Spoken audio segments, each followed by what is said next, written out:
Kenneth ആൻഡേഴ്സന്റെ എൻ്റെ പ്രേതാനുഭവങ്ങൾ എന്ന കഥയുടെ മൂന്നാമത്തെയും അവസാനത്തെയും എപ്പിസോഡാണിത്. ഇതിനു മുൻപ് ചെയ്ത 2 വീഡിയോകളുടെ ലിങ്ക് കീഴെ കൊടുക്കുന്നുണ്ട്.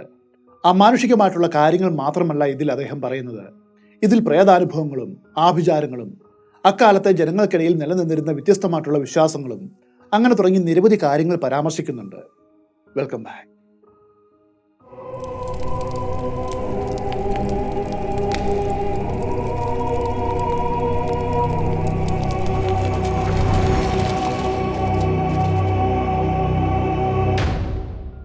എതിർ ലിംഗത്തിൽപ്പെട്ടവരെ വശീകരിക്കുവാൻ കഴിയുന്ന വളരെയധികം മാന്ത്രിക ശക്തിയുള്ള ഒരു മോതിരമുണ്ട്. ചിലപ്പോഴൊക്കെ ഈ മോതിരത്തിന്റെ ശക്തി അവർക്ക് വലിയ മാനക്കേടും ഉണ്ടാക്കാറുണ്ട്. ഇനി ഞാൻ താഴെ പറയുന്ന രീതിയിലാണ് അത് നിർമ്മിക്കുന്നത്. അതിനു വേണ്ടിയിട്ട് ചില മന്ത്രങ്ങളുണ്ട്. ആ മന്ത്രങ്ങൾ സ്വായത്തമാക്കുകയും കാണാതെ പഠിക്കുകയും വേണം. ഇത് മാത്രമാണ് ഒരേ ഒരു തടസ്സം. കാരണം ആ മന്ത്രം വളരെ രഹസ്യ സ്വഭാവമുള്ളതാണ്. അതുകൊണ്ടാവാം ഇതുവരെയും ആരും തന്നെ ഈ മന്ത്രങ്ങൾ എനിക്ക് പറഞ്ഞു തന്നിട്ടില്ല. എങ്കിലും പറയട്ടെ, ഏതു വിധേനയും ഞാനത് പഠിച്ചെടുക്കുവാനായിട്ട് ശ്രമിക്കും. എന്നാൽ അത് പഠിപ്പിക്കുവാനായിട്ട് തയ്യാറായ ആരെയും എനിക്ക് ഇതുവരെയും കിട്ടിയിട്ടില്ല. അങ്ങനെ ഒരാളെ കണ്ടെത്തുവാനായിട്ട് ഞാൻ ഇപ്പോഴും ശ്രമിക്കുകയാണ്. അതിനു വേണ്ടിയിട്ട് ഇടത്തരം വലിപ്പമുള്ള ഇരുണ്ട നിറത്തിലുള്ള ജീവനുള്ള ഒരു ശുദ്ധജല ആമയെ നിങ്ങൾ കണ്ടെത്തണം. ഇതൊന്നും വലിയ ബുദ്ധിമുട്ടുള്ള കാര്യമല്ല. 1 രൂപ കൊടുക്കുവാനായിട്ട് തയ്യാറാണെങ്കിൽ ആരെങ്കിലും നിങ്ങളുടെ മുൻപിൽ അത് എത്തിക്കും. ഗ്രാമപ്രദേശങ്ങളിൽ ഉടനീളമുള്ള ശുദ്ധജല കിണറുകളിൽ ഇവ ധാരാളമുണ്ട്. അങ്ങനെ ജീവനുള്ള ആമയെ കിട്ടിയ ശേഷം എളുപ്പത്തിൽ മുളയ്ക്കുന്ന കുറച്ച് ഉണങ്ങിയ മത്തങ്ങ വിത്തുകൾ സംഘടിപ്പിക്കണം. ഏതെങ്കിലും വിത്തുകാരിൽ നിന്നോ അല്ലെങ്കിൽ മാർക്കറ്റിൽ നിന്നുമോ വാങ്ങുന്ന ഏതെങ്കിലും മത്തങ്ങയിൽ നിന്നോ ഇതെടുക്കാം. ഇതും വലിയ ബുദ്ധിമുട്ടുള്ള കാര്യമല്ല. പച്ച വിത്താണെങ്കിൽ അത് നന്നായിട്ട് ഉണക്കി തയ്യാറാക്കണം. അടുത്തതായിട്ട് ചെയ്യേണ്ടത് മണ്ണിരകൾ അല്ലെങ്കിൽ ചെറിയ തവള അതുപോലെയുള്ള ചില ഭക്ഷണങ്ങൾ കാണിച്ച് നിർഭാഗ്യവാനായിട്ടുള്ള ആമയെ പ്രലോഭിപ്പിക്കുക. ആഹാരം കഴിക്കുവാനായിട്ട് ആമ പുറന്തോടിൽ നിന്ന് കഴുത്ത് പുറത്തേക്ക് കൊണ്ടുവരുമ്പോൾ മൂർച്ചയുള്ള ഒരു കത്തി ഉപയോഗിച്ച് അതിനെ ശിരച്ഛേദം ചെയ്യണം. തലയുടെ പിൻഭാഗത്തും കഴുത്തിനു മുകളിലുമായിട്ട് വളരെ കൃത്യതയോടെയാണ് മുറിക്കേണ്ടത്. അതായത് മുറിച്ച കഴുത്തിന്റെ കുറ്റി പുറത്തേക്ക് തള്ളി നിൽക്കണം. ആമയുടെ ജീവന്റെ എല്ലാ ചലനങ്ങളും നിന്ന ശേഷം ഏകദേശം 1/2 ഡസനോളം ഉണങ്ങിയ മത്തങ്ങ വിത്തുകൾ തല അറ്റുപോയ ആ കഴുത്തുകുറ്റിയിലേക്ക് നന്നായിട്ട് തിരികെ വയ്ക്കുക. എന്നിട്ട് ആമയെ നിലത്ത് കുത്തനെ കുഴിച്ചിടണം. കഴുത്തിലെ തള്ളി നിൽക്കുന്ന കുറ്റിയും അതിലെ വിത്തുകളും നിലത്തിന്റെ ഉപരിതലത്തിൽ നിന്നും 2 ഇഞ്ച് താഴെ ആയിരിക്കണം. എന്നിട്ട് എല്ലാ ദിവസവും മിതമായിട്ട് നനച്ചു കൊടുക്കണം. ഈ മത്തങ്ങ വിത്തുകളിൽ ചിലത് മുളയ്ക്കും, ചിലത് മുളയ്ക്കില്ല. അതിൽ നിന്നും ഏറ്റവും കരുത്തുറ്റ മുളകൾ മാത്രം തിരഞ്ഞെടുക്കുക.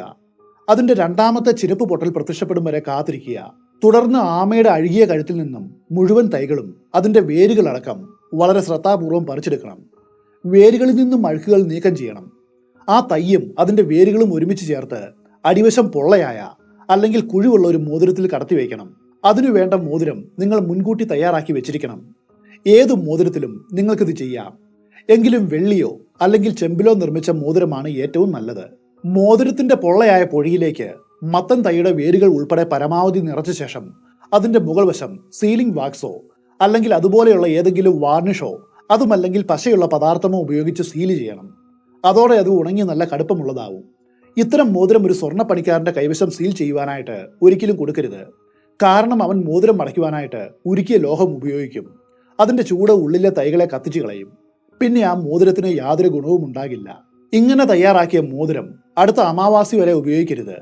അമാവാസിയുടെ തലേ ദിവസം അർദ്ധരാത്രിയിൽ ഒരു പ്രത്യേക മന്ത്രം 11 തവണ മോതിരത്തിൽ ഉരുക്കഴിക്കണം. അതോടെ അത് ശക്തി പ്രാപിക്കും. സ്ത്രീകളെ ആ മോതിരം വശം ചെയ്യും.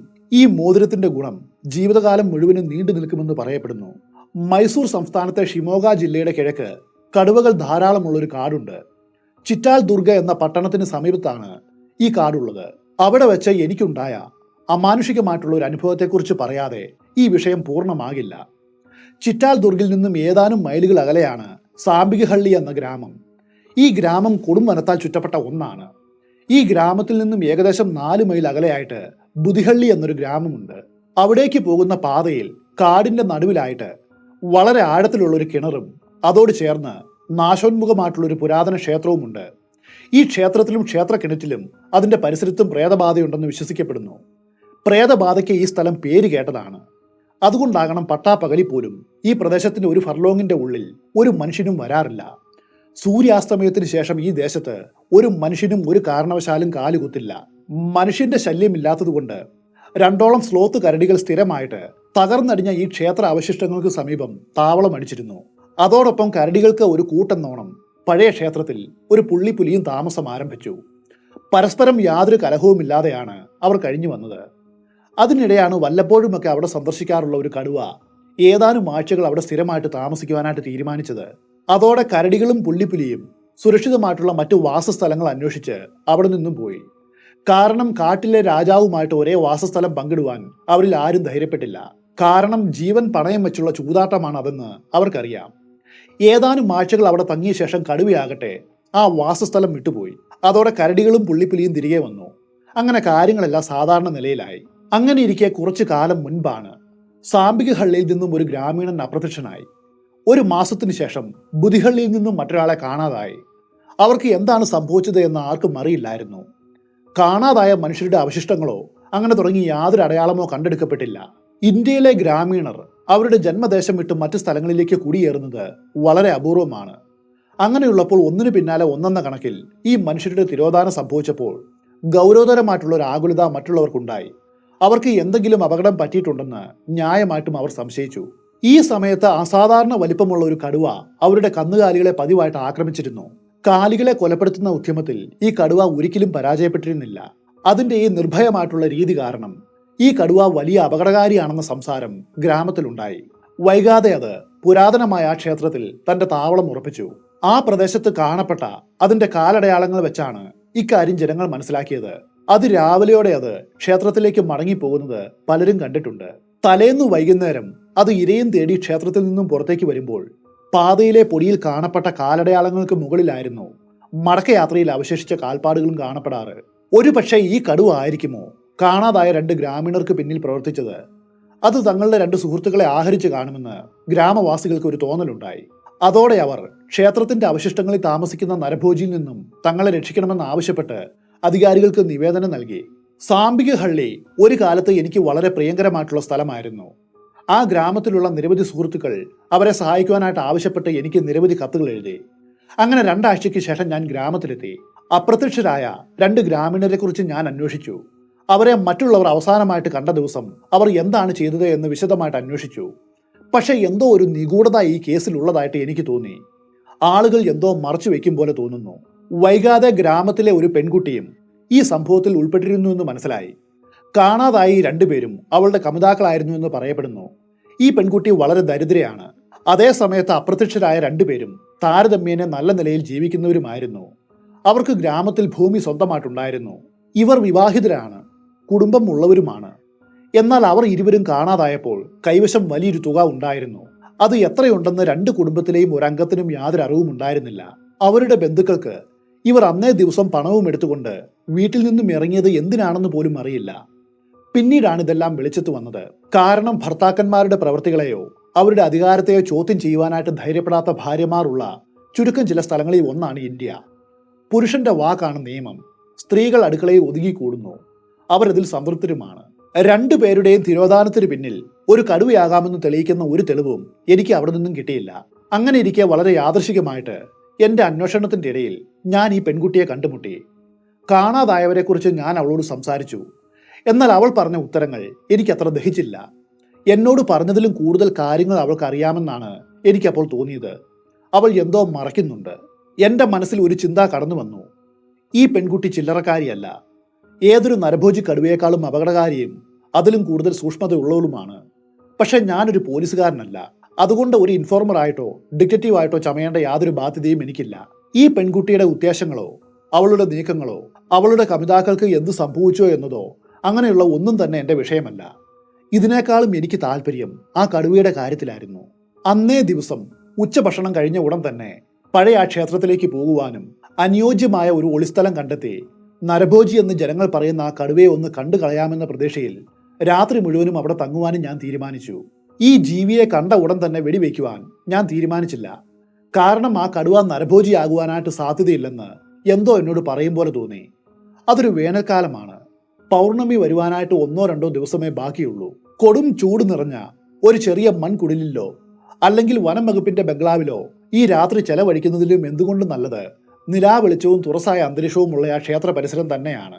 ഒരു നല്ല ഉച്ചഭക്ഷണവും കഴിച്ച് രാത്രിയിലത്തേക്ക് എനിക്ക് ആവശ്യമായ കുറച്ച് സാധനങ്ങൾ എടുത്തു. എൻ്റെ റൈഫിൾ, വെടിമരുന്ന്, ചായ നിറച്ച flask, water bottle, electric torch, പിന്നെ തുണിസഞ്ചി, കുറച്ച് ബിസ്ക്കറ്റുകൾ. ഇതെല്ലാം എടുത്തുകൊണ്ട് ആ പഴയ ക്ഷേത്രത്തിലേക്ക് ഞാൻ പുറപ്പെട്ടു. ഏകദേശം 1 മണിക്കൂറിന്റെ ഉള്ളിൽ ലക്ഷ്യസ്ഥാനത്ത് എത്തി. ഇന്നേ വരെ ഒരു രാത്രി പോലും ഞാൻ അവിടെ ചെലവഴിച്ചിട്ടില്ല. എങ്കിലും ഈ സ്ഥലത്തെക്കുറിച്ച് എനിക്ക് വളരെ നന്നായിട്ട് അറിയാം. കട്ടിയുള്ള ക്രമരഹിതമായിട്ടുള്ള കരിങ്കല്ലുകൾ കൊണ്ട് നിർമ്മിച്ച ഒരു ചെറിയ കെട്ടിടമാണിത്. ഒരു കാലത്ത് സാമാന്യം ഉയരമുള്ള ശില കൊണ്ട് നിർമ്മിച്ച വലിയൊരു മതിൽ ഇതിനു ചുറ്റുമുണ്ടായിരുന്നു. ക്ഷേത്രത്തിന്റെ മുൻവശത്തെ മുറ്റത്ത് വളരെ ആഴമുള്ളൊരു കിണറുണ്ട്. അതിൽ അപ്പോഴും വെള്ളമുണ്ട്. ആ കിണറിൽ എത്രമാത്രം വെള്ളമുണ്ടെന്ന് എനിക്കറിയില്ല. പക്ഷെ കിണറിന്റെ ഉള്ളിലെ ഉപരിതലം വളരെ താഴെയായിട്ട് തിളങ്ങുന്നത് കാണാം. ഈ കിണറിന് 15 അടിയിൽ കൂടുതൽ വ്യാസമില്ല. ഏറ്റവും മുകളിലായിട്ട് ഏകദേശം 1 വാര ഉയരത്തിൽ കല്ലുകൊണ്ടുള്ളൊരു പാരപ്പറ്റുണ്ട്. അത് ചുറ്റിനുമുണ്ട്. ക്ഷേത്രത്തിന്റെയും മതിലിന്റെയും കിണറിന്റെ ചുറ്റുമുള്ള പാരപ്പറ്റിന്റെയും കരിങ്കൽ കട്ടകൾ പലതും ഇളകി നിലത്ത് വീണ് കിടക്കുന്നു. നൂറ്റാണ്ടുകൾ പഴക്കമുള്ള മുരടിച്ച കെട്ടുപിണഞ്ഞ മരങ്ങൾ കൊണ്ട് പരിസരമാകെ നിറഞ്ഞിരിക്കുന്നു. കാട്ട അത്തിമരങ്ങളാണ് കൂടുതലും. നിലമാകെ കൊങ്ങിണിച്ചെടികൾ കട്ടകെട്ടി വളർന്നു നിൽപ്പുണ്ട്. പരിസരം ഇരുണ്ടതും മങ്ങിയതുമായിട്ട് കാണപ്പെട്ടു. അധികം വൈകാതെ അനുദിനം വളരുന്ന ഈ വനം ക്ഷേത്രത്തിന്റെ പരിസരത്ത് അല്പം മാത്രം അവശേഷിക്കുന്ന തെളിഞ്ഞ നിലത്തെ പൂർണ്ണമായിട്ടും വിഴുങ്ങുമെന്ന് വ്യക്തമാണ്. ഈ ക്ഷേത്രത്തിന്റെ ചരിത്രപരതയോ നിർമ്മാണ വൈദഗ്ധ്യമോ അങ്ങനെ തുടങ്ങി യാതൊരു കാര്യത്തിലും എനിക്കൊരു താല്പര്യവുമില്ല. ഈ കടുവയുടെ ഒളിത്താവളം കണ്ടെത്തണം. അതുമാത്രമാണ് എൻ്റെ ലക്ഷ്യം. അത് കണ്ടെത്തുവാനായിട്ട് എനിക്ക് അധിക സമയവും വേണ്ടി വന്നില്ല. കടുവ തമ്പടിക്കുവാനായിട്ട് സാധ്യമുള്ള ഇവിടെയുള്ള ഒരേ ഒരു സ്ഥലം പ്രധാന ക്ഷേത്രത്തിന്റെ ഉൾവശമാണ്. ഇവിടെയുള്ള നിലവും നല്ല ഉറപ്പുള്ളതാണ്.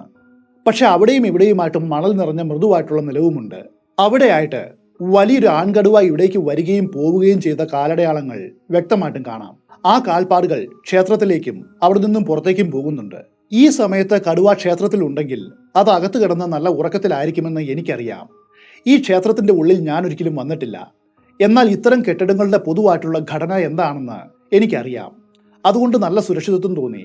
ക്ഷേത്രത്തിന്റെ ഉള്ളിലായിട്ട് ഒരു ചെറിയ പ്രത്യേക മുറി ഉണ്ടായിരിക്കും. അതാണ് പൂജാമുറി. അവിടെ ആയിരിക്കും കടുവ സുരക്ഷിതനായിട്ട് കഴിഞ്ഞു കൂടുന്നത്. ഇത്തരം ക്ഷേത്രത്തിന്റെ ഉള്ളിൽ ആ ചെറിയ മുറിയിൽ ഇന്ത്യയിലെ ഹിന്ദുക്കൾ സാർവത്രികമായിട്ട് ആരാധിക്കുന്ന വിശുദ്ധ കാളയായിട്ടുള്ള നന്ദിയുടെ വിവിധ വലിപ്പത്തിലുള്ള 1-2 ശിലാരൂപങ്ങളും അല്ലെങ്കിൽ നിരവധി ദേവി ദേവന്മാരിൽ ഒരാളുടെ രൂപമോ ചിത്രങ്ങളോ ഉണ്ടായിരിക്കും. നേരെ ക്ഷേത്രത്തിലേക്ക് പ്രധാന വാതിൽ വഴി പ്രവേശിച്ചാൽ അത് ദുരന്തത്തെ ക്ഷണിച്ചു വരുത്തും. കടുവ ഉള്ളിലുണ്ടെങ്കിൽ അത് നരഭോജിയാണോ അല്ലെങ്കിൽ സാധാരണ കടുവയോ അങ്ങനെ എന്തുമാകട്ടെ, തീർച്ചയായും തന്റെ സ്വകാര്യത ഹനിക്കപ്പെട്ടതിൽ നീരസപ്പെടുകയും അധിനിവേശക്കാരനെ ആക്രമിക്കുവാനായിട്ട് മുതിരുകയും ചെയ്യും. ബുദ്ധിപരമായിട്ട് ചിന്തിക്കേണ്ട സന്ദർഭങ്ങളിൽ ഒന്നായിരുന്നു ഇത്. അതുകൊണ്ട് സാഹചര്യം മൊത്തത്തിൽ വിലയിരുത്തിയിട്ട് ഒരു പ്ലാൻ തയ്യാറാക്കുവാനായിട്ട് തീരുമാനിച്ച് ഞാൻ അല്പനേരം നിശ്ചലനായിട്ട് നിന്നു. അതിനുള്ള പരിഹാരം ആ പഴയ കിണറിന്റെ തകർന്ന പാരപ്പെട്ട് രൂപത്തിൽ എന്റെ മുൻപിൽ തന്നെ കിടപ്പുണ്ടായിരുന്നു. ക്ഷേത്രത്തിന്റെ പ്രധാന പ്രവേശന ഭാഗത്തിന് അഭിമുഖമായിട്ട് അതിന്റെ പിന്നിൽ സുഖമായിട്ടിരിക്കുക എന്നത് മാത്രമാണ് ഞാൻ ചെയ്യേണ്ട ഒരേ ഒരു കാര്യം. കടുവ അകത്തുണ്ടെങ്കിൽ അധികം വൈകാതെയോ അല്ലെങ്കിൽ അല്പം വൈകിയോ അത് പുറത്തേക്ക് വരും. മുൻവാതിൽ വഴിയെ അതിന് വരുവാനായിട്ട് കഴിയൂ. പ്രവേശന കവാടവും പരിസരവും പാരപ്പറ്റിന് പിന്നിൽ മറിഞ്ഞിരുന്ന് റൈഫിൾ കൊണ്ട് കവർ ചെയ്യുവാനും പറ്റും. അതുകൊണ്ട് കടുവ ഏത് കോണിൽ നിന്നും പുറത്തു വന്നാലും അതൊരു വിഷയമല്ല. കാര്യങ്ങളെല്ലാം വളരെ നിസ്സാരമാണെന്ന് എനിക്ക് തോന്നി. ക്ഷേത്ര കവാടത്തിന് നേരെ അഭിമുഖമായിട്ട് പാരപ്പറ്റിന് പിന്നിൽ ഞാൻ എൻ്റെ സ്ഥാനം പിടിച്ചപ്പോൾ സൂര്യൻ എൻ്റെ മേൽ ജ്വലിച്ചു നിന്നിരുന്നു. അപ്പോഴാണ് എൻ്റെ തല പാരപ്പറ്റിന്റെ മുകളിൽ ഉയർന്നാണ് നിൽക്കുന്നത് എന്ന കാര്യം എൻ്റെ ശ്രദ്ധയിൽപ്പെട്ടത്. അത് മറയ്ക്കുവാനായിട്ട് നിലത്ത് കിടക്കുന്ന ഏതാനും ചില കല്ലുകൾ എടുത്ത് എൻ്റെ മുൻപിലായിട്ട് അടുക്കി. ഏകദേശം 6 ഇഞ്ച് ചതുരാകൃതിയിലുള്ള ഒരു വിടവും ഇട്ടു. കടുവ വരുമ്പോൾ അവനെ വെടിവെക്കുവാനായിട്ട് ഞാൻ തീരുമാനിച്ചെങ്കിൽ ഈ പഴുതിലൂടെ എനിക്കതിനെ കാണാം, പിന്നെ വെടിയും വയ്ക്കാം. ഞാൻ ഇനി പൂർണ്ണമായിട്ടും നിശ്ചലനായിട്ടിരിക്കേണ്ടതുണ്ട്. ഭാഗ്യത്തിന് ജീവിതം അതിനുവേണ്ട പരിശീലനവും എനിക്ക് നൽകിയിട്ടുണ്ട്. അതുകൊണ്ട് കഠിനമായ ചൂടും എങ്ങുനിന്നോ വന്ന ചിറകുള്ള പ്രാണികളും ഇടയ്ക്കിടയ്ക്ക് പ്രത്യക്ഷപ്പെട്ട ഓറഞ്ചും മഞ്ഞയും നിറമുള്ള ചാരക്കറുപ്പൻ പല്ലിയും ഒന്നും തന്നെ എന്നെ വിഷമിപ്പിച്ചില്ല. എൻ്റെ മുഖത്തു നിന്നും വിയർപ്പൊഴുകിയപ്പോൾ പ്രാണികൾ ചുണ്ടിൽ ഇരിപ്പുറപ്പിച്ചു. പല്ലികൾ ശരീരത്തിലൂടെ ഇഴഞ്ഞു. പിന്നെ സന്ധ്യയുടെ വരവായി. ആദ്യം എത്തിയത് വവ്വാലുകളാണ്. അവയുടെ ചീറലും കൊതുകിന്റെ മൂളലും കേൾക്കും മുൻപായിട്ട് അസ്തമയത്തിൽ ചേക്കേറുന്ന പക്ഷികളുടെ വിളികൾ മുഴങ്ങിയിരുന്നു. പൂർണ്ണതയിൽ എത്തിയിട്ടില്ലാത്ത ചന്ദ്രൻ ഉദിച്ചു തുടങ്ങി. അപ്പോൾ ഏതാണ്ട് ഇരുട്ടായിരുന്നു. താമസിയാതെ അതിന്റെ തിളക്കം ക്ഷേത്രത്തിലെ പ്രവേശന കവാടത്തിന് ഇരുണ്ട നിഴലിന്റെ ഒരു രൂപരേഖ നൽകി. കടുവ ഏത് നിമിഷവും പുറത്തേക്ക് വരുമെന്ന് ഇനി പ്രതീക്ഷിക്കാം. രാത്രിയായിരിക്കുന്നു. ഞാൻ ചെറുതായിട്ടൊന്ന് വിറച്ചു തുടങ്ങി. കാരണം ഏതാനും മിനിറ്റുകൾക്കുള്ളിൽ അവിടമാകെ ശൈത്യം നിറഞ്ഞിരുന്നു. അന്നാണ് ഞാൻ ആദ്യമായിട്ട് ആ ശബ്ദം കേട്ടത്. എൻ്റെ തൊട്ടു മുൻപിലുള്ള കിണറ്റിൽ നിന്നുമായിരുന്നു അത് വന്നത്. 3 തവണ വ്യത്യസ്തവും മൂർച്ചയുള്ളതുമായ ഒരു ചൂളംവിളിയാണ് കേട്ടത്. ആദ്യത്തെ ചൂളംവിളിക്ക് ശബ്ദം തീരെ കുറവായിരുന്നു. രണ്ടാമത്തേത് കുറച്ചുകൂടി ഉയർന്നതായിരുന്നു. മൂന്നാമത്തേത് അത് കുറച്ചു നേരം നീണ്ടു നിന്നു. മാത്രവുമല്ല അത് മൂർച്ചയുള്ളതും മുൻപ് കേട്ടതിനേക്കാളും ഉച്ചത്തിലുമായിരുന്നു. ഈ പഴയ കിണറ്റിൽ ഏത് നാശം പിടിച്ചവനാണ് ഒളിച്ചിരിക്കുക? ആരും ഉണ്ടാകില്ല. ചുരുക്കി പറഞ്ഞാൽ ഞാൻ വളരെ അസ്വസ്ഥനായി. കൊടും ചൂടിൽ പകൽ വെളിച്ചത്തിൽ ഞാൻ അനങ്ങാതെ ഇരുന്ന സമയമൊന്നും ഇത് കേട്ടില്ല. ഇപ്പോഴിതാ ഈ നിർണായക നിമിഷത്തിൽ അത് കേൾക്കുന്നു. ക്ഷേത്രത്തിൽ നിന്നും എപ്പോൾ വേണമെങ്കിലും പുറത്തേക്ക് വരുമെന്ന് ഞാൻ പ്രതീക്ഷിച്ചിരുന്ന കടുവയെ ഈ ശബ്ദം ഭയപ്പെടുത്തുമോ? ഇനി ഇവിടെ മറിഞ്ഞിരിക്കുന്നതിൽ പ്രയോജനമുണ്ടോ? അങ്ങനെ തുടങ്ങി പല ചിന്തകളും എന്നിലുണ്ടായി. കാരണം എനിക്ക് കേൾക്കുവാനായിട്ട് കഴിയുന്നതിനേക്കാൾ കൂടുതൽ വ്യക്തമായിട്ടും ആ ചൂളംവിളി കടുവയ്ക്ക് കേൾക്കുവാനായിട്ട് കഴിയും. ചിലപ്പോൾ ഈ കടുവ ഒരു നരഭോജിയാണെങ്കിൽ തനിക്ക് അത്താഴത്തിനുള്ള ഇര സമീപത്ത് തന്നെയുണ്ടെന്ന് തെറ്റിദ്ധരിച്ച് ഇറങ്ങി വരുവാനും സാധ്യതയുണ്ട്. വീണ്ടും ആ മൂർച്ചയേറിയതും ഉച്ചത്തിലുമുള്ള 3 ചൂളംവിളി ശബ്ദം മുഴങ്ങി. അപ്പോഴേക്കും ഒരു 10-15 മിനിറ്റ് കടന്നു പോയിട്ടുണ്ട്. ആദ്യത്തേത് താഴ്ന്നതും നീണ്ടു നിൽക്കുന്നതുമായിരുന്നു. രണ്ടാമത്തേത് കൂടുതൽ ഉച്ചത്തിലുള്ളതും ഹ്രസ്വവും ഉയർന്ന പിച്ചിലുള്ളതുമായിരുന്നു. മൂന്നാമത്തേതാണ് ഏറ്റവും ഉച്ചത്തിലുള്ളതും ഹ്രസ്വവും അതിലും ഉയർന്നതും. പിന്നെ പരിപൂർണ നിശബ്ദത അവിടെ തളം കെട്ടി. ഞാൻ എഴുന്നേറ്റ് കിണറ്റിലേക്ക് നോക്കുവാനും അവിടെ ആരെങ്കിലും മറിഞ്ഞിരിപ്പുണ്ടെങ്കിൽ അവനെ 2 ചീത്ത വിളിക്കുവാനും തീരുമാനിച്ചുകൊണ്ട് എഴുന്നേൽക്കുവാൻ ഒരുങ്ങി. അപ്പോൾ ക്ഷേത്രത്തിന്റെ പ്രവേശന കവാടത്തിലെ ദീർഘചതുരാകൃതിയിലുള്ള ആ ഇരുട്ടിൽ ഒരു നേരിയ ചലനം എന്റെ കണ്ണിൽപ്പെട്ടു. ആ അന്ധകാരത്തിലൂടെ ചാരനിറത്തിലുള്ള ഒരു മങ്ങൽ കടന്നു വരും പോലെയാണ് അത് കണ്ടപ്പോൾ തോന്നിയത്. പിന്നെ അത് അപ്രത്യക്ഷമായി. വീണ്ടും വന്നു. ഒരിക്കൽ കൂടി അപ്രത്യക്ഷമായി. ഒരു നിമിഷം കഴിഞ്ഞപ്പോൾ വളരെ വ്യക്തമായിട്ടും ചന്ദ്രപ്രകാശത്തിൽ ആ കടുവ നിൽക്കുന്നതാണ് കണ്ടത്. കടുവ എന്റെ സാന്നിധ്യം അറിഞ്ഞിട്ടില്ലെന്ന് വളരെ വ്യക്തമായിരുന്നു. കാരണം അത് ഞാനിരിക്കുന്ന ദിശയിലേക്ക് ഒന്നും നോക്കുക പോലും ചെയ്തില്ല. ഞാൻ ആദ്യം കണ്ടപ്പോൾ അത് നേരെ മുന്നിലേക്ക് നോക്കി നിൽക്കുകയായിരുന്നു. എന്നിട്ടത് കഴുത്തു വളച്ച് വലതു മുൻകാലിൽ നക്കി. അതിന്റെ തലയുടെ ചലനം വരെ എനിക്ക് വ്യക്തമായിട്ട് കാണാം. ഓരോ തവണ സ്വയം നക്കുമ്പോഴും പരിപരുത്ത നാവ് രോമങ്ങളിലൂടെ നീങ്ങുമ്പോഴുള്ള കിറുകിറാ ശബ്ദം വരെ എനിക്ക് കേൾക്കാം. അപ്പോഴാണ് കിണറിൽ നിന്നും 3-ാം തവണയും ആരോഹണ അവരോഹണ ക്രമത്തിലുള്ള ഉച്ചത്തിലുള്ള 3 ചൂളംവിളി കേട്ടത്. എല്ലാം കഴിഞ്ഞുവെന്നാണ് ഞാൻ വിചാരിച്ചത്. കടുവ തീർച്ചയായിട്ടും ആ ശബ്ദം കേട്ടിരിക്കണം. അതിന്റെ സ്വഭാവം വെച്ച് പരിഭ്രമത്തോടെ അത് പതുങ്ങും, പിന്നെ മുരളും. അതോടൊപ്പം ക്ഷേത്രത്തിന്റെ ഉള്ളിലേക്കോ അല്ലെങ്കിൽ മറ്റെവിടേക്കോ ഓടിപ്പോകും. അങ്ങനെ തന്നെയാണ് ഞാൻ കണക്ക് കൂട്ടിയത്. പക്ഷെ ഒന്നും സംഭവിച്ചില്ല. കടുവ യാതൊരു ഭാവമാറ്റവുമില്ലാതെ സ്വയം നക്കിക്കൊണ്ട് നിൽക്കുകയാണ്. അത് ആ ചൂളംവിളി ശബ്ദം കേട്ടില്ലേ? ഞാൻ വരെ വളരെ വ്യക്തമായിട്ടും കേട്ടതാണല്ലോ. ഇതിന് 2 വിശദീകരണങ്ങൾ മാത്രമേ ഉണ്ടാകൂ. ഒന്നുകിൽ ഈ കടുവ പൂർണ്ണമായിട്ടും ബധിരനായിരിക്കണം, അല്ലെങ്കിൽ ചൂളംവിളി അത് കേട്ട് കാണും. കേട്ടെങ്കിലും കാര്യമായിട്ടും ഗൗനിച്ച് കാണില്ലായിരിക്കും. അപ്പോൾ കടുവ കാൽ നക്കുന്നത് നിർത്തി മുന്നോട്ട് നീങ്ങുവാൻ തുടങ്ങി. അതേസമയം എന്റെ മുമ്പിലെ കിണറിന്റെ ആഴത്തിൽ നിന്നും ചിറകുകൾ അടിക്കുമ്പോൾ ഒരു ശബ്ദം ഞാൻ കേട്ടു. ആ ശബ്ദമാകട്ടെ കനത്തതും മന്ദഗതിയിലുള്ളതും അതുപോലെ വളരെ വ്യത്യസ്തവുമായിരുന്നു. വലുതും ഭാരമേറിയതുമായ ഏതോ പക്ഷിയായിരിക്കാം ഇതിന് പിന്നിൽ. എനിക്ക് അറിയാവുന്ന ഇന്ത്യൻ ഫ്ലൈയിങ് ഫോക്സിനേക്കാളും പഴന്തീനി വവ്വാലിനേക്കാളും ചെറുതല്ലാത്ത ഏതോ വവ്വാലായിരിക്കും അതെന്ന് ഞാൻ അനുമാനിച്ചു. അന്നു വൈകുന്നേരം 4-ാമത്തെ തവണയും മുമ്പത്തേക്കാൾ ഉച്ചത്തിലും എന്നാൽ വളരെ അടുത്തു നിന്നും ആ ചൂളംവിളി വീണ്ടും മുഴങ്ങി. അത് കേട്ടതോടെ കടുവയെ വെടിവെക്കണമോ വേണ്ടയോ എന്ന തീരുമാനം വരെ ഞാൻ മറന്നുപോയി. സത്യത്തിൽ ആ സമയം ഞാൻ താഴേക്ക് നോക്കിയില്ല. പകരം പുരാതനമായ ആ കിണറിന്റെ മുകൾ പരപ്പിലേക്ക് ഉറ്റുനോക്കി. എങ്കിലും എനിക്ക് ഇതുവരെയും മനസ്സിലാകാത്ത എന്തായിരിക്കും ഈ കിണറിൽ നിന്നും പുറത്തേക്ക് വരുവാനായിട്ട് പോകുന്നത്. അപ്പോൾ കനത്തതും സാവധാനത്തിലുമുള്ള ആ ചെറുകടി ശബ്ദം തുടർച്ചയായിട്ട് വീണ്ടും കേട്ടു തുടങ്ങി. വലിയ പക്ഷിയോ വവ്വാലോ അല്ലെങ്കിൽ അത് എന്തു തന്നെ ആയാലും ഏത് നിമിഷവും അത് മുകളിലേക്ക് വരികയാണ്. 1-2 നിമിഷങ്ങൾക്കുള്ളിൽ അത് സ്വയം പ്രത്യക്ഷപ്പെടും. ഞാൻ അപ്പോഴാണ് കിണറിന്റെ ഉള്ളിലേക്ക് നോക്കിയത്. വിചിത്രമായിട്ടുള്ള ഒരു ആകർഷണം എനിക്കുണ്ടായി. അപ്പോൾ വീണ്ടും അതേ 3 ചൂളംവിളി മുഴങ്ങി. അതേസമയം കിണറിന്റെ ഉള്ളിൽ അവ്യക്തമായ ഒരു വലിയ ഇരുണ്ട നിഴൽ ചലിക്കുന്നത് കണ്ടതുപോലെയും തോന്നി. നിലാ വെളിച്ചത്തിന് നല്ല തെളിമയുണ്ടായിരുന്നു. ഞാൻ ആ സ്ഥലത്തേക്ക് തന്നെ വീണ്ടും നോക്കി നിന്നു. ഞാൻ എന്തോ താഴെ കണ്ടുവെന്ന് ഉറപ്പാണ്. പക്ഷെ കണ്ടത് എന്താണെങ്കിലും അതിനൊരു രൂപമോ ആകൃതിയോ ഇല്ലായിരുന്നു. അപ്പോൾ കിണറിൽ നിന്നും ഇരുണ്ട പുക പോലെയുള്ള ഒരു ചെറിയ മേഘം പോലെ തോന്നിക്കുന്ന എന്തോ ഒന്ന് പുറത്തേക്ക് വരും പോലെ തോന്നി. അതിന് 6 അടി വ്യാസവും ഏതാണ്ട് അത്ര തന്നെ ഉയരവും ഉണ്ടായിരുന്നു. ഒരു വല്ലാത്ത തളർച്ച എനിക്കുണ്ടായി. അതോടൊപ്പം ഒരുതരം നിരാശയും.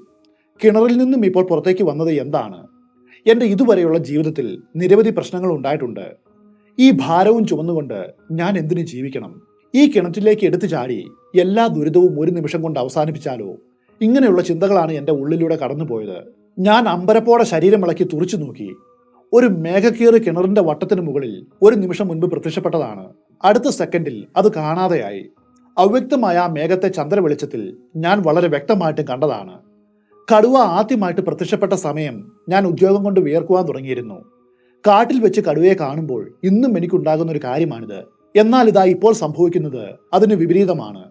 ഞാനിപ്പോൾ തണുപ്പ് കൊണ്ടാണ് വിറയ്ക്കുന്നത്. അപ്പോഴേക്കും ആ കടുവ നടന്നകന്നു. ഉടനടി ഇരയൊന്നും കിട്ടിയില്ലെങ്കിൽ പുലർച്ചെ വരെ അത് മടങ്ങി വരില്ല എന്ന് എനിക്കറിയാം. അങ്ങനെ സംഭവിച്ചാൽ അതിന് തിരികെ വരുമ്പോൾ മാത്രമേ എനിക്ക് ഷൂട്ട് ചെയ്യുവാനായിട്ട് കഴിയൂ. അതിനു വേണ്ടിയിട്ട് വളരെയേറെ സമയം കാത്തിരിക്കേണ്ടി വരും. പക്ഷെ അപ്പോഴും ആ കടുവയെ വെടിവെക്കുവാനായിട്ട് എനിക്ക് തോന്നിയില്ല. വിചിത്രമായിട്ടുള്ള ആ ചൂളംവിളി ശബ്ദങ്ങളും കിണറിൽ നിന്നും ഉയർന്നു വന്ന അജ്ഞാതമായിട്ടുള്ള നിഴലുമാണ് എന്റെ മനസ്സിൽ നിറയെ.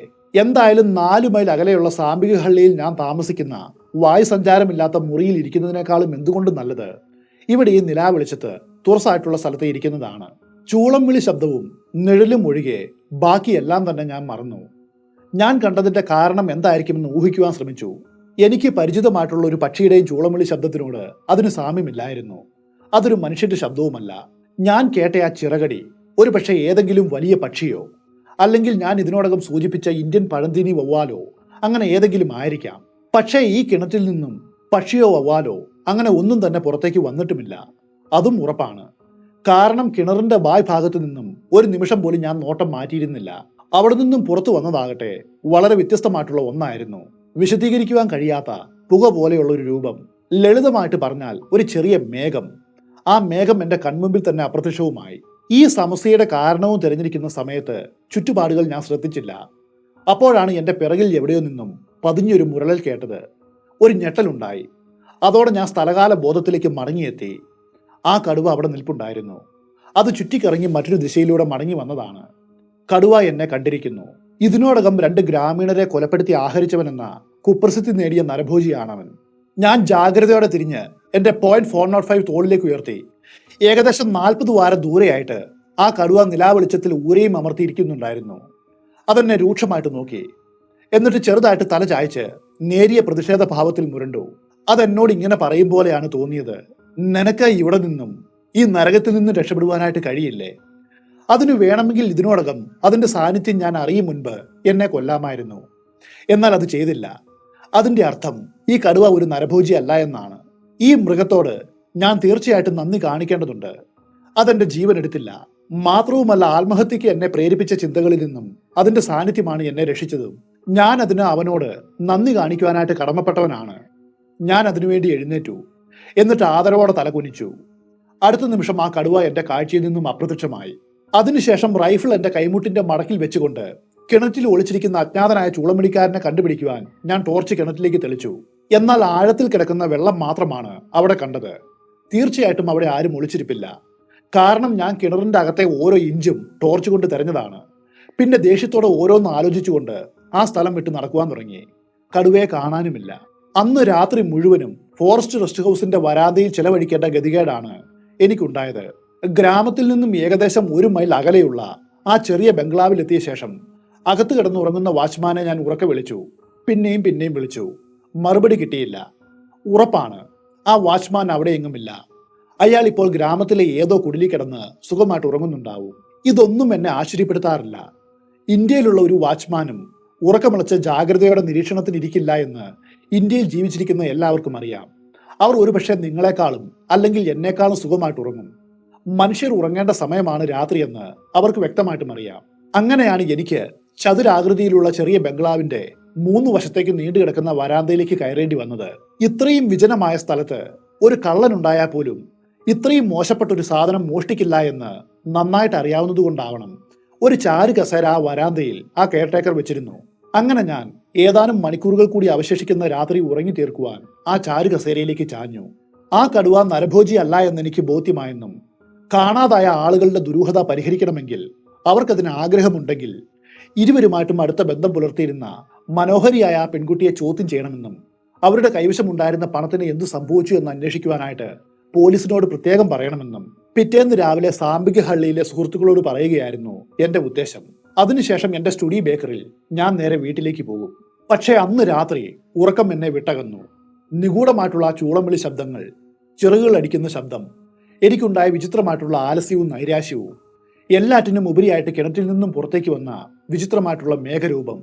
എന്താണത്? ഇതിനെല്ലാം യുക്തിസഹമായിട്ടുള്ള ഒരു വിശദീകരണം ആവശ്യമാണ്. ഈ പ്രശ്നവുമായിട്ട് മല്ലിട്ട് ക്ഷീണിതനായിട്ട് ഞാൻ നേരം പുലർന്നതിന് ശേഷം അല്പസമയം ഉറങ്ങി. രാവിലെ എഴുന്നേറ്റത് അതുകൊണ്ട് വൈകിയാണ്. പക്ഷേ ബംഗ്ലാവിലെ വാച്ചർ അതുവരെയും തിരിച്ചെത്തിയിരുന്നില്ല. ഞാൻ ഗ്രാമത്തിലേക്ക് പോയി. കടുവയെ ഞാൻ കണ്ടുവെന്നും അത് എന്നെയും കണ്ടുവെന്നും എന്റെ സുഹൃത്തുക്കളോട് പറഞ്ഞു. അത് നരഭോജി അല്ല എന്ന് ഞാൻ ഉറപ്പിച്ചു പറഞ്ഞു.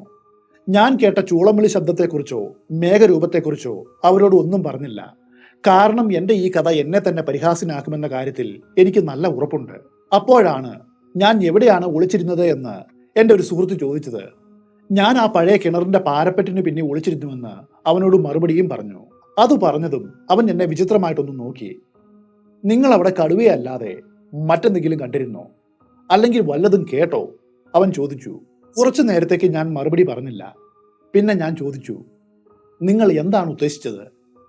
അതായത് നിങ്ങൾ ഒരു വലിയ വാവലിനെ അവിടെ കാണുകയോ കേൾക്കുകയോ ചെയ്തോ? പ്രത്യേകിച്ചും ചിറകുകൾ അടിക്കുന്ന ശബ്ദം, അങ്ങനെ വല്ലതും കേട്ടോ? അവൻ വീണ്ടും ചോദിച്ചു. ചിറകുകൾ അടിക്കുന്ന ശബ്ദം, അതെ, തീർച്ചയായിട്ടും ഞാനത് കേട്ടതാണ്. വാസ്തവത്തിൽ ഓരോ തവണയും കിണറിന്റെ മുകളിലേക്ക് ഉയർന്നെന്ന പോലെ വന്ന ആ ശബ്ദം ഞാൻ പലതവണ കേട്ടതാണ്. വിചിത്രമായ ആ മേഘപടലത്തിന്റെ രൂപം പുറത്തു വന്നതിന് ശേഷം മാത്രമാണ് ഞാൻ കിണറ്റിലേക്ക് ടോർച്ചടിച്ചത്. ആദ്യമേ തന്നെ ആ ശബ്ദം കേട്ടപ്പോൾ ഞാൻ ടോർച്ച് കിണറ്റിലേക്ക് അടിക്കേണ്ടതായിരുന്നു. വെറും മണ്ടത്തരമാണ് ഞാൻ അപ്പോൾ ചെയ്തത്.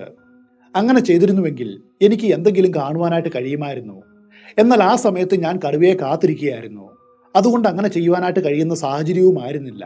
എന്റെ മറുപടി വൈകുന്നത് ഈ സുഹൃത്ത് ശ്രദ്ധിച്ചിരുന്നു. അവന്റെ മുഖത്ത് എല്ലാം അറിയാവുന്ന ഒരു പുഞ്ചിരി വിരിഞ്ഞു. അതുകൊണ്ടാണ് ഞാൻ അവനോട് നടന്ന കാര്യങ്ങളെല്ലാം പറഞ്ഞത്. കിണറ്റിൽ നിന്നും ഉയർന്നു വന്ന മങ്ങിയ മേഘരൂപത്തെക്കുറിച്ച് ഞാൻ പറഞ്ഞപ്പോൾ അവൻ പരിഭ്രാന്തനായിട്ട് കാണപ്പെട്ടു. മറ്റുള്ളവർ അന്നേ വരെ ചൂളംവിളി ശബ്ദങ്ങളും ചിറകുകൾ അടിക്കുന്ന ശബ്ദവും കേട്ടിട്ടുണ്ട്. പക്ഷെ ആരും തന്നെ എന്തെങ്കിലും കണ്ടുവെന്ന് ഇതുവരെ പറഞ്ഞിട്ടില്ല. കാരണം എന്തെങ്കിലും കാണണമെങ്കിൽ രാത്രിയിൽ അവിടെ കാത്തിരിക്കണം. ആരും അത് ഇതുവരെയും ചെയ്തിട്ടില്ല. അപ്പോൾ എന്റെ സുഹൃത്ത് വിചിത്രമായിട്ടുള്ള ഒരു കഥ പറഞ്ഞു. അവന്റെ അഭിപ്രായത്തിൽ 100 അതിലധികമോ വർഷങ്ങൾക്ക് മുൻപാണ് അതുണ്ടായത്. എപ്പോഴാണെന്ന് കൃത്യമായിട്ട് അറിയില്ല. അക്കാലത്ത് ഈ ക്ഷേത്രം അഭിവൃദ്ധി പ്രാപിച്ചിരുന്നു. സമീപ ഗ്രാമങ്ങളിലുള്ള എല്ലാവരും വരുന്ന ആരാധനാ കേന്ദ്രമായിരുന്നു അത്. ഈ ക്ഷേത്രത്തിന് ചുറ്റുമുള്ള വിശാലമായിട്ടുള്ള പ്രദേശം ഭരിച്ചിരുന്നത് രാജാവിൽ നിന്നും സ്വതന്ത്രനായിട്ടുള്ള ഒരു ചെറിയ നാട്ടുതലവനായിരുന്നു. രാജാവിന്റെ തലസ്ഥാനം വളരെ അകലെയായിരുന്നു. ഈ ചെറിയ തലവന്റെ ദർബാറിൽ ഉപദേഷ്ടാവായിട്ടും വിദൂഷകനായിട്ടും ജോലി ചെയ്തിരുന്ന ഒരു വ്യക്തി ഉണ്ടായിരുന്നു.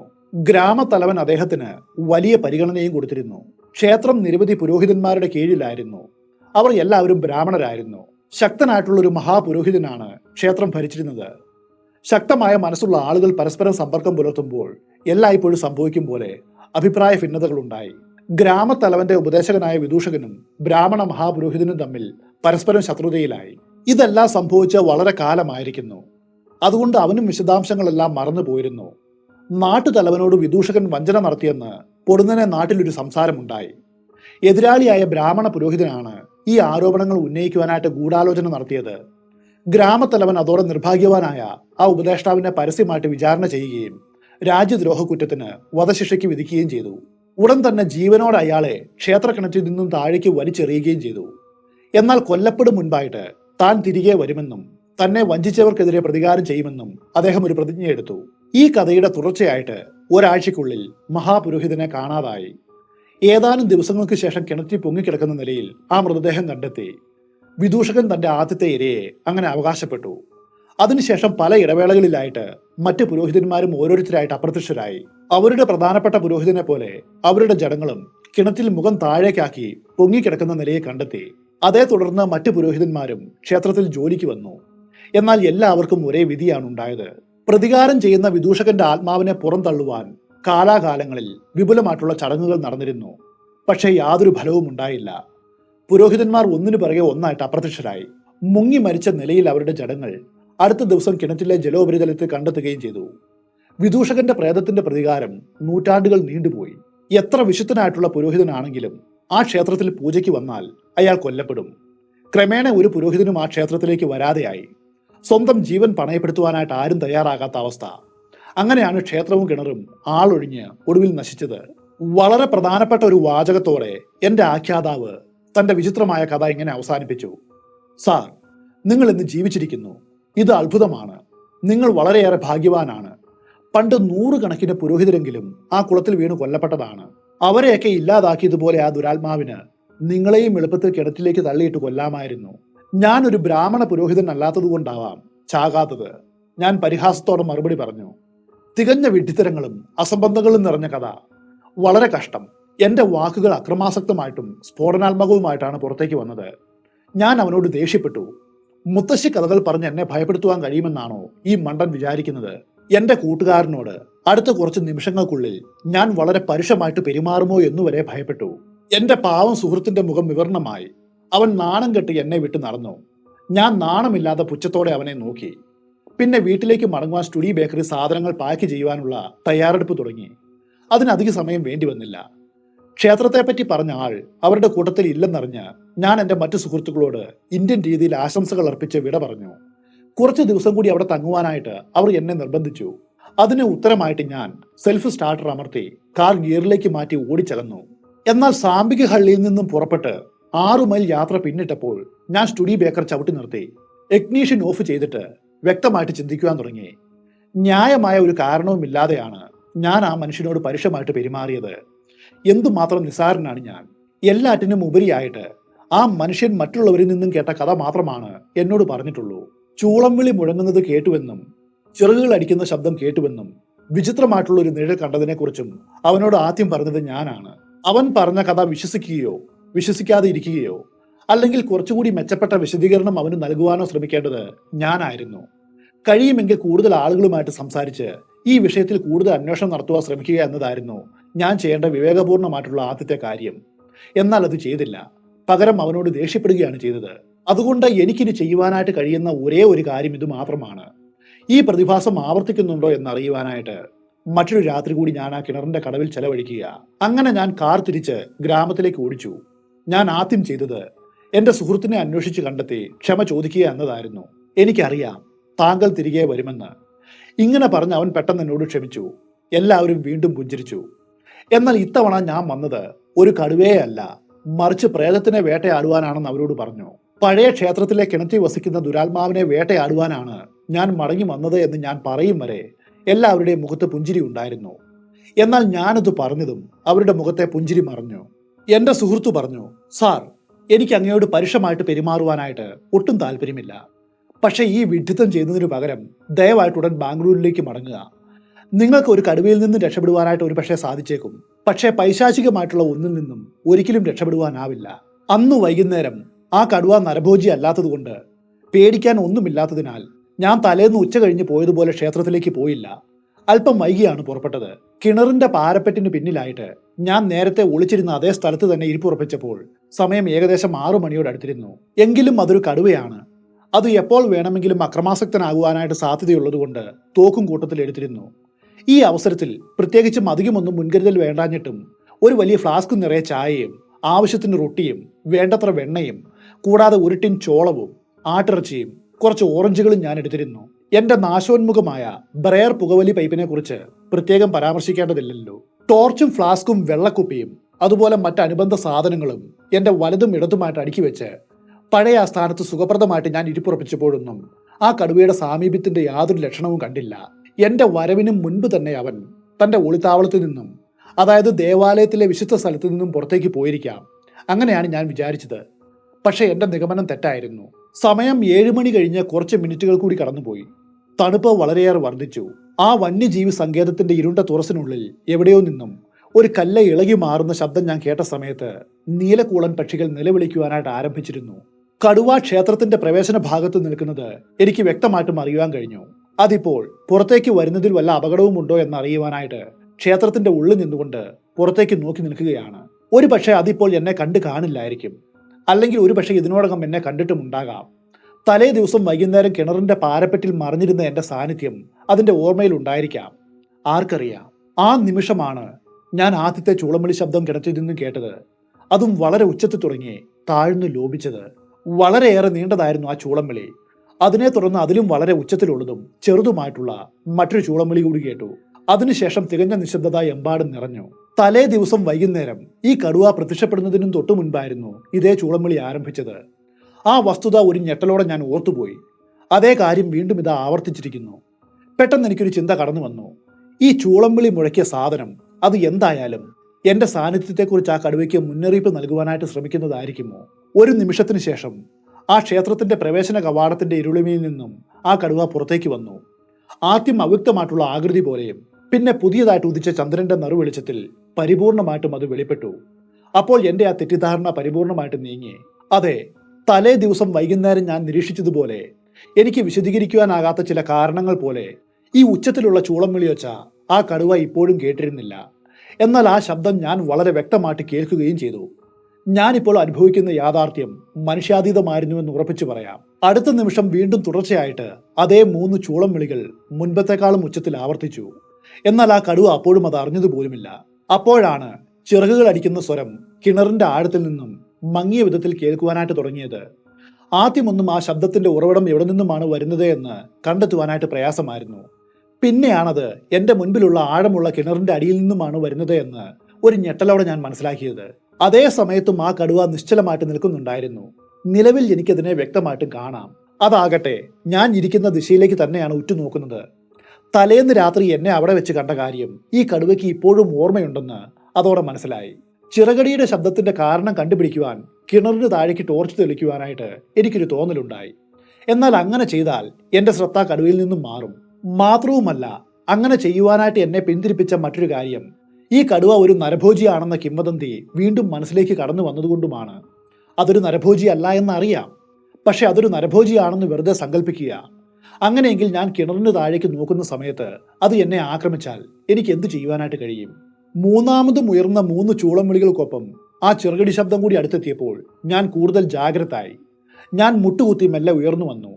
അപ്പോൾ പെട്ടെന്നൊരു ക്ഷണിക ദർശനത്തിൽ ആ കടുവ ഇപ്പോഴും എന്റെ ദിശയിലേക്ക് നോക്കി നിൽക്കുന്ന കാഴ്ചയാണ് കണ്ടത്. എങ്കിൽ കൂടിയും തലയും തോളും കിണറിന്റെ പാരപ്പെട്ടിന് മുകളിലൂടെ നിരക്കി നീക്കി വലതു കൈയിൽ പിടിച്ചിരുന്ന ടോർച്ച് കിണറിന് താഴേക്ക് കഴിയുന്നിടത്തോളം നീട്ടിക്കൊണ്ട് ഞാൻ ബട്ടൺ അമർത്തി. തിളങ്ങുന്ന വെളിച്ചം മഷി നിറമുള്ള ഇരുണ്ട ആഴങ്ങളെ മുറിച്ചു മുന്നേറി. അപ്പോൾ ഞാനത് കണ്ടു. കിണറിന്റെ ആഴത്തിൽ നിന്നും ഉയർന്നു വരുന്ന കട്ടിയുള്ള കറുത്ത പുകയോ നീരാവിയോ പോലെ തോന്നിക്കുന്ന എന്തോ ഒന്ന്. ഒരു നിമിഷം ആ കടുവയുടെ കാര്യം തന്നെ മറന്ന് ഞാൻ കിണറിലേക്ക് കൗതുകത്തോടെ നോക്കി നിന്നു. അപ്പോൾ അടിത്തട്ടിൽ നിന്നും പുറപ്പെട്ടു വരുന്ന ആ കനത്ത മേഘം ടോർച്ചിന്റെ പ്രകാശത്തെ കീറി മുറിച്ച് എന്റെ നേർക്ക് ഉയർന്നു വന്നു. കിണറിന്റെ പ്രതലത്തിൽ എത്തിച്ചേരുവാൻ അതിനി അധിക സമയം വേണ്ടിവരില്ല. അതോടൊപ്പം ഉച്ചത്തിലുള്ള ഒരു മുരൾച്ചയും അവിടെ ഉയർന്നു. അതോടെ നരഭോജി എന്ന് ജനങ്ങൾ സംശയിക്കുന്ന ആ കടുവ സമീപത്ത് തന്നെയുണ്ടെന്ന ബോധ്യത്തിലേക്ക് ഞാൻ മടങ്ങി വന്നു. പെട്ടെന്ന് ഞാൻ ടോർച്ച് കടുവ നിന്നിരുന്ന ദിശയിലേക്ക് നീട്ടി. അതേസമയം മറ്റേ കൈകൊണ്ട് റൈഫിളും എടുത്തു. പക്ഷെ ആ കടുവ അവിടെ ഉണ്ടായിരുന്നില്ല.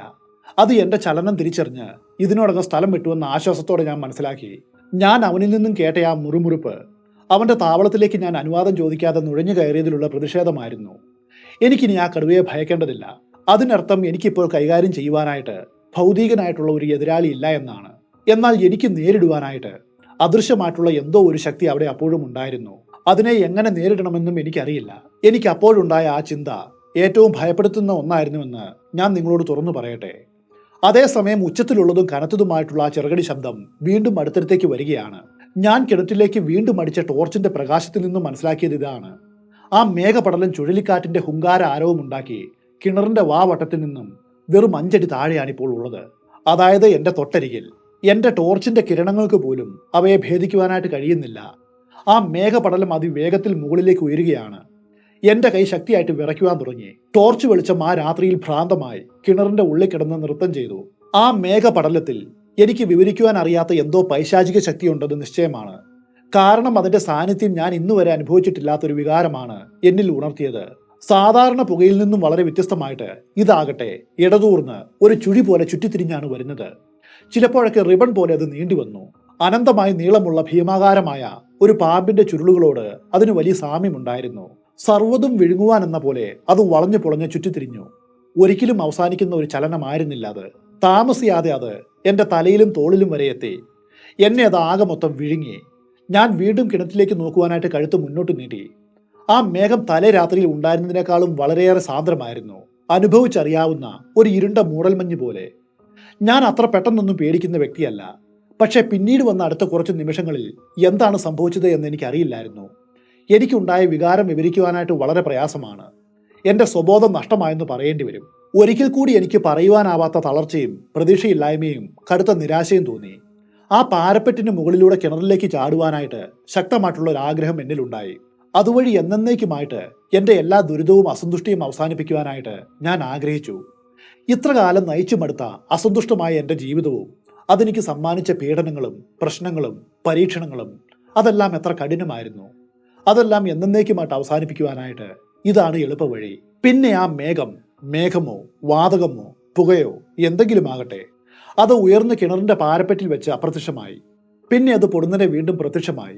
ഇടതൂർന്ന കനത്ത ചുറ്റിത്തിരിയുന്നൊരു മേഘമായിട്ട് എൻ്റെ തലയ്ക്ക് മുകളിൽ അത് ഉയർന്നു നിന്നു. പിന്നെ അത് മറഞ്ഞു. അതോടെ യാഥാർത്ഥ്യബോധം എന്നിലേക്ക് തിരികെ വന്നു. ഒരു നിമിഷം മുൻപ് ഈ കിണറ്റിലേക്ക് എടുത്തു ചാടുവാനായിട്ട് എന്നെ വെമ്പിച്ച ചിന്തകളെക്കുറിച്ച് അത്ഭുതത്തോടെ ഞാൻ ഓർത്തു. ആ മേഘം ഏകദേശം 50 അടിയോളം ഉയരത്തിൽ വെച്ച് ഉയർന്നു. പിന്നെ വായുവിൽ കലർന്ന് നേർത്തലിഞ്ഞു. ആ സമയം അത്രയും ഏകദേശം ഒരു 10 മിനിറ്റ് സമയം ടോർച്ചിന്റെ വെളിച്ചത്തിൽ ഞാനത് നോക്കി നിൽക്കുകയായിരുന്നു. ഞാൻ ടോർച്ച് കെടുത്തി വിചിത്രമായ ഈ പ്രതിഭാസത്തെക്കുറിച്ച് ചിന്തിക്കുവാൻ തുടങ്ങി. എന്റെ ഗ്രാമീണ സുഹൃത്തിന്റെ താക്കീതും അവൻ എന്നോട് പറഞ്ഞ പുരാതന ശാപത്തിന്റെ കഥയും വീണ്ടും വീണ്ടും ഓർമ്മയിലേക്ക് വന്നു. വഞ്ചനയും പ്രതികാരവും സമന്വയിച്ച ആ കഥയെക്കുറിച്ച് ഞാൻ വീണ്ടും വീണ്ടും ചിന്തിച്ചു. ആ മേഘരൂപം എന്നെ ആവരണം ചെയ്ത് എന്റെ തലയ്ക്ക് മുകളിലൂടെ കടന്നു പോയപ്പോൾ എന്നെ കീഴടക്കിയത് എന്തായിരുന്നു? എനിക്കുണ്ടായ നിരാശയുടെ കാരണവും ആത്മഹത്യാ പ്രവണതയും അത് എന്തായിരുന്നു? വാസ്തവത്തിൽ നൂറ്റാണ്ടുകൾക്ക് മുൻപ് അകാല മൃത്യു വരിച്ച ഒരു വ്യക്തിയുടെ ശാപത്തിന് ഞാൻ ഏതാണ്ട് ഇരയായെന്ന് വേണം പറയുവാൻ. ആ ഓർമ്മ പോലും എന്നിൽ വലിയൊരു ഞെട്ടലുണ്ടാക്കി. എന്റെ ആ വികാരം മനസ്സിലാക്കുവാൻ നിങ്ങൾക്കിപ്പോൾ സാധിക്കുമെന്നും എനിക്ക് ഉറപ്പുണ്ട്. ശാസ്ത്രീയമായിട്ട് ഈ വിഷയത്തെ വിശകലനം ചെയ്യുവാൻ കഴിയാത്ത നിരവധി ഘടകങ്ങളും ഈ സംഭവത്തിനുണ്ടായിരുന്നു. തുടർച്ചയായിട്ട് ഉയർന്നു വന്ന വിചിത്രമായിട്ടുള്ള 3 ചൂളം വിളികൾ, എണ്ണമില്ലാതെ ഉയർന്നു കേട്ട ചെറുകടി ശബ്ദങ്ങൾ. എന്നാൽ ആ കടുവയ്ക്ക് ഈ ശബ്ദങ്ങൾ കേൾക്കുവാൻ കഴിഞ്ഞില്ല എന്ന യാഥാർത്ഥ്യം, കിണറിൽ നിന്നും ഉയർന്നു വന്ന വിചിത്രമായിട്ടുള്ള ഇരുണ്ട മേഘം, അതേ തുടർന്ന് എനിക്ക് നഷ്ടമായ സമനില, തകർന്നു കിടക്കുന്ന ആ പഴയ ചാരു കസേരയുടെ ആശ്വാസവും തേടി അന്നേ ദിവസം ഞാൻ 2ാം തവണയും ഫോറസ്റ്റ് ബംഗ്ലാവിലേക്ക് തിരിച്ചു നടന്നു. വലിയ ആശയക്കുഴപ്പത്തിലും അപമാനിതനായും അസംതൃപ്തനുമായിട്ടായിരുന്നു ആ യാത്ര.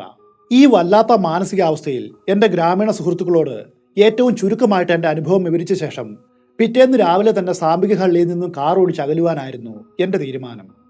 പിറ്റേ ദിവസം അവരെല്ലാവരും എൻ്റെ കഥ കേട്ടു. ഒന്നും മിണ്ടാതെ അവർ തലയാട്ടി.